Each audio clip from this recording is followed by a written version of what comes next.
उत्तर भारतीय राज्यों की तुलना में दक्षिण भारतीय जो राज्य हैं वो कहीं ज़्यादा उधार ले रहे हैं। आप ये देखिए कि ये जो आंध्र प्रदेश है, आंध्र प्रदेश में लगभग 35,000 करोड़ का इनको ये था उधार लेना था, लेकिन इन्होंने 43,500 करोड़ का उधार लिया, यानी कि 8,500 करोड़ इन्होंने ज़्यादा लिया। तेलंगाना का हम देखेंगे तो 22,700 करोड़ इनकी लिमिट थी उधार लेने की, लेकिन इन्होंने 29,000 करोड़ रुपया उधार लिया है, लगभग 6300 करोड़ रुपया ज़्यादा लिया है। अगर इसी तरह से तमिलनाडु को देखेंगे तो 49,000 करोड़ की इनकी उधार लेने की वो थी, अब इन्होंने 54,000 करोड़ रुपया उधार लिया है, यानी 5,000 करोड़ रुपया ज़्यादा उधार लिया है।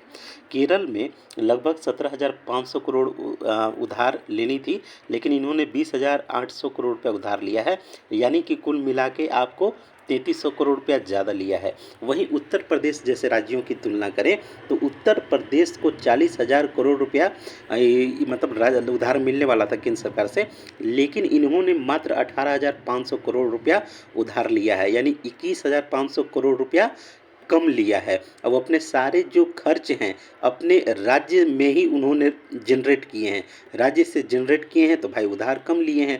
उसी तरह से गुजरात का भी उदाहरण है, इनको 23,000 करोड़ रुपया उधार मिलने वाला था केंद्र सरकार से, लेकिन मात्र 8,000 करोड़ रुपया उधार लिए हैं और 15,000 करोड़ रुपया उधार केंद्र सरकार से नहीं लिए हैं। तो जो भी है अपने डेवलपमेंट से ही अपनी ज़रूरत, अपने भविष्य के सभी प्रोजेक्ट्स को ये पूरा कर रहे हैं। उसी तरह से पश्चिम बंगाल को भी देखें तो इनको 30,500 करोड़ रुपया उधार मिलने वाला था केंद्र सरकार से, इन्होंने 19,500 करोड़ रुपया उधार लिए हैं, यानी 11,000 करोड़ रुपया कम उधार लिए हैं।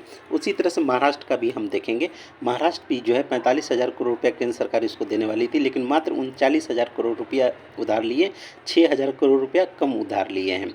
अब यहाँ समझेंगे कि उत्तर भारत के जो राज्य हैं वो कम उधार लिए हैं, यानी केंद्र सरकार इनको 2.4 ट्रिलियन उधार दे रही थी, लेकिन मात्र 2.1 ट्रिलियन उधार लिए हैं।